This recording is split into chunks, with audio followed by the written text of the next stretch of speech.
안녕하세요. 생명의 주님이 오늘도 우리와 함께 하십니다. 우리와 함께 하시는 우리 주님 찬양합시다. 다 같이 기도드리겠습니다. 참 좋으신 아버지 하나님, 은혜의 한날을 오늘도 변함없이 우리에게 허락하시고 하루를 출발하며 말씀과 더불어 하루를 열어갈 수 있는 귀한 은혜 베풀어 주시오니 감사합니다. 사랑하는 주님, 이 시간도 생명의 말씀을 우리에게 허락하시어 그 말씀을 의지하여 오늘도 강하게 하시고 담대케 하시고 세상에 감당치 못할 믿음의 권속들로 우뚝 세워져가는 은혜의 한날 되게 하여 주시옵소서. 예수님 이름으로 기도하옵나이다. 아멘. 네, 오늘 아침 우리에게 주신 하나님 말씀은 요한계시록 3장 1절로 6절 말씀이 되겠습니다. 제가 읽어드리겠습니다. 사대 교회의 사자에게 편지하라. 하나님의 일곱 영과 일곱 별을 가지시니가 이르시되 내가 내 행위를 아노라. 내가 살았다 하는 이름은 가졌으나 죽은 자로다. 너는 일깨어 그 남은 바 죽게 된 것을 굳건하게 하라. 내 하나님 앞에 내 행위에 온전한 것을 찾지 못하였노니 그러므로 내가 어떻게 받았으며 어떻게 들었는지 생각하고 지켜 회개하라. 만일 일깨지 아니하면 내가 도둑같이 이르리니 어느 때에 내가 이르는지 내가 알지 못하리라. 그러나 사대에 그 옷을 더럽히지 아니한 자 몇 명이 내게 있어 흰옷을 입고 나와 함께 다니리니 그들은 합당한 자인 영고라. 이기는 자는 이와 같이 흰옷을 입을 것이요 내가 그 이름을 생명책에서 결코 지우지 아니하고 내 이름을 내 아버지 앞과 그의 천사들 앞에서 시인하리라. 기이는 자는 성령이 교회들에게 하시는 말씀을 들을지어다. 아멘. 일곱 교회에게 보내는 편지 두 번째 말씀을 이 시간 강론하려고 합니다. 오늘 3장의 다섯 번째 교회는 1절부터 6절까지 사대 교회입니다. 이 사대 교회는 살았다 하는 이름은 가졌으나 죽은 교회였습니다.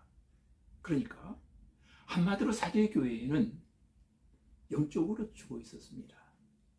2절 3절 말씀에 보면 예수님은 사대 교회를 향하여 이렇게 명령하십니다. 일깨워라, 굳건하게 하라, 생각하라, 지켜라, 회개하라. 여기 보니까 5번이나 동사를 사용하면서 명령하고 계십니다. 소위 말하는 영적인 잠에서 깨어라, 성의 충만함을 지키고 회개하라는 그런 말씀이기도 합니다. 그런데 사대교회가 받은 약속은 4절에 그 옷을 더럽히지 아니한 자 몇 명이 있었는데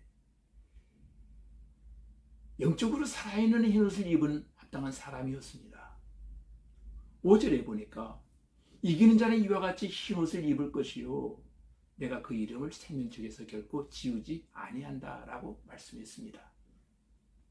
예수님은 이기는 자에게 자신의 보혈로 깨끗하게 씻은 흰옷을 예복으로 입혀주심으로 천국잔치의 기쁨으로 참여할 수 있게 하시고 그 이름을 또한 생명책에서 결코 지우지 아니하신다라고 약속하셨습니다. 그리고 7절부터 13절까지는 우리 잘 아시는 빌라델피아 교회에 대한 말씀이 나오고 있습니다. 여기 빌라델피아 교회는 서머나 교회와 더불어 주님으로부터 책망은 없고 칭찬만 받은 교회였습니다. 예수님은 빌라델피아 교회에는 하늘문을 열어놓으셨습니다. 복음 전도를 통한 구원의 문과 봉사의 문을 열어놓으셨습니다. 여기 작은 능력을 가졌다라고 하는 것은 외형상으로는 힘 있는 교회가 아니었지만 주님의 일을 해냈다는 것입니다. 특별히 10절을 보면 이 빌라델피아 교회에는 인내의 말씀을 지켰으므로 시험의 때를 면하게 된다라고 했습니다. 이 세상에는 시험의 때가 반드시 오게 되는데 빌라델피아 성도들은 주님만을 바라보고 말씀만을 붙잡고 흔들리지 않았습니다. 오늘 여러분도 그렇게 되어지기를 기도드립니다. 11절 말씀은 선수가 경기장에서 상을 잃지 않도록 최선을 다하라는 것입니다. 상 받기 위해서 말입니다.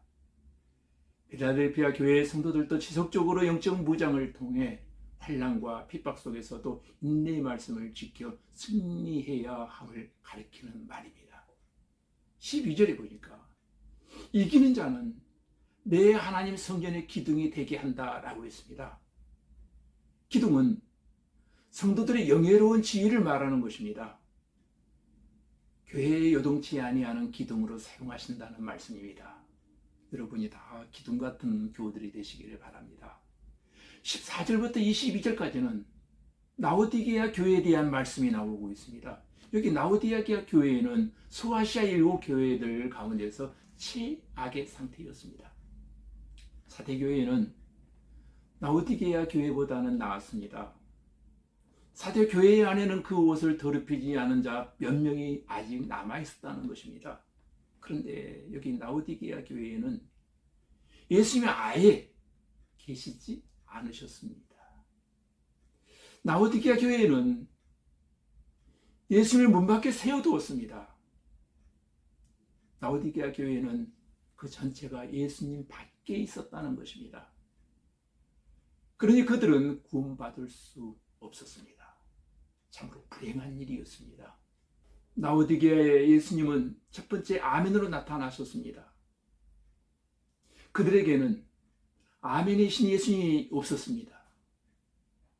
그 결과 그들은 하나님이 예수님 안에서 그들에게 약속하신 제사함, 구원, 영생 등등을 전혀 받아 누릴 수가 없게 되었다는 것입니다. 두 번째는 충성되고 참된 증인으로 나타나셨습니다. 그리고 세 번째는 하나님의 창조의 근본으로 나타나셨습니다. 그들은 예수님을 하나님으로 믿지 않았습니다. 이러한 라오디게아 교회에 예수님은 하나님의 창조의 근본, 곧 온 우주 만물을 창조하신 하나님으로 나타나셨던 것입니다. 그래서 15절 16절에 보시면 예수님은 내가 차든지 뜨겁든지 하기를 원하는데 차갑지도 않고 뜨겁지도 않고 미지근함으로 내 입에서 너를 토하여 버린다라고 했습니다. 라오디게아 교회의 영적인 상태를 잘 말해주고 있는 말씀이기도 합니다. 그리고 17절 말씀에 보면 내가 스스로 나는 부자라 부족한 것이 없다고 했습니다. 자만심에 빠져 있었습니다. 라오디게아의 특징은 부자의 도시였다는 겁니다. 그래서 그들은 자신을 과시했습니다. 예수님은 그들의 영적인 상태를 5가지로 말씀하십니다. 그들은 공고했습니다.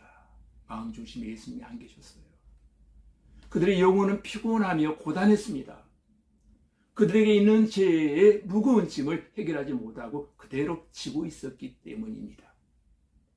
둘째, 그들은 가련했습니다. 당시 그들은 예수님을 문 밖에 세워두었답니다. 그러므로 그들은 구원받지를 못했습니다. 그들은 멸망과 사망을 향해서 걸어가고 있는 불쌍한 존재들이었습니다. 그런데도 그들은 자신들의 가련함을 알지 못했다는 것입니다.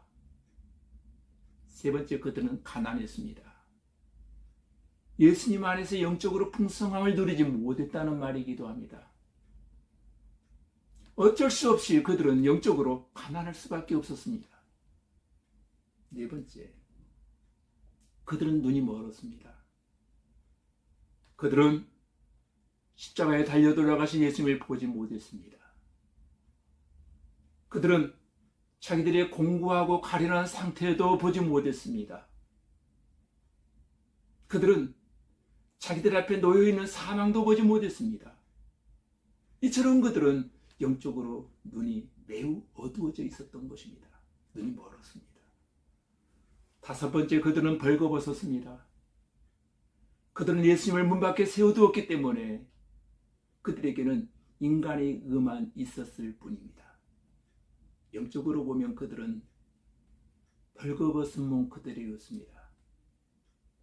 그럼에도 불구하고 그들은 자기들은 부자라고 살만하다고 자기들은 부유하기 때문에 전혀 부족한 것이 없다고 은근히 어깨에 힘을 주고 의시되기를 좋아했습니다. 18절에서 예수님은 라오디게아 교회를 향하여 세 가지를 사라고 지금 명령하십니다. 첫째, 불로 연단한 금이었습니다. 성경은 믿음을 금에 비유합니다. 그들이 예수님을 향하여 닫힌 마음의 문을 열면 예수님은 그들에게 불로 연단한 순수한 믿음을 주시겠다라고 약속했습니다. 둘째는 흰옷이었습니다. 예수님의 보혈로 죄 씻음 받은 자, 곧 구원받은 자에게 주어지는 하나님의 의의 옷, 그 옷, 흰옷을 입혀주시겠다는 것입니다. 셋째는 안약이었습니다. 그들은 영적으로 눈이 먼 자들이었습니다.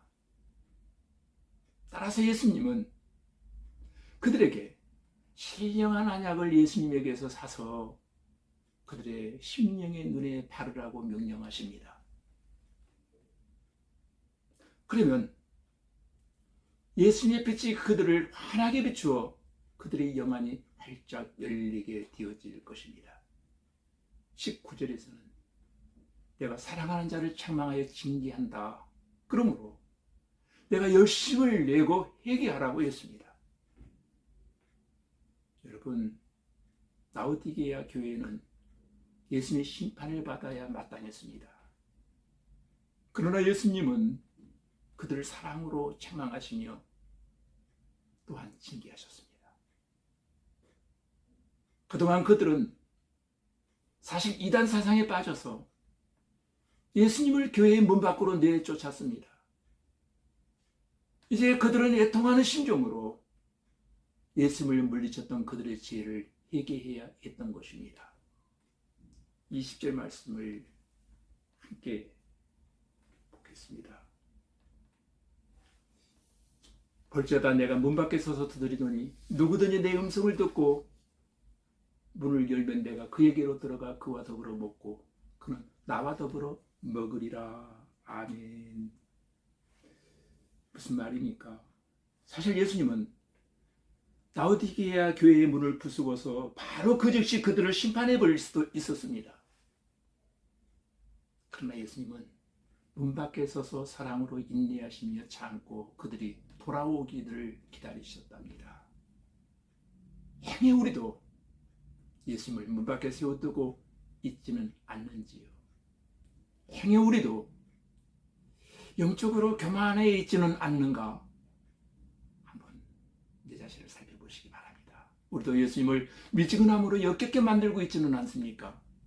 사랑하는 교회 여러분, 지금 이 시간 회개하고 예수님을 우리 마음의 중심 보좌에 모시어드림으로 주님과 더불어 먹고 마시는 천국 백성으로 오늘 한 날도 승리하게 되어지기를 주님의 이름으로 기도드립니다. 다 같이 기도드리겠습니다.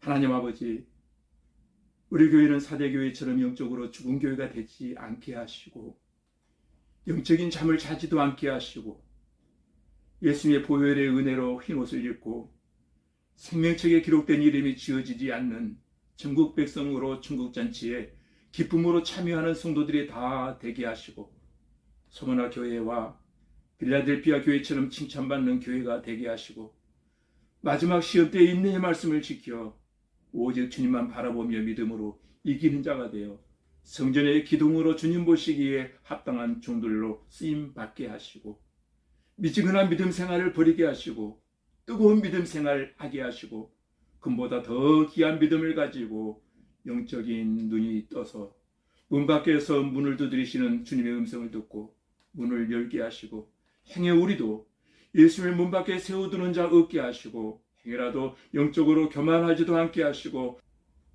겸손하게 주님을 섬김으로 주님의 기쁨이 되는 행복한 성도들의 신앙생활이 되게 하여 주시옵소서. 예수님 이름으로 기도하옵나이다. 아멘.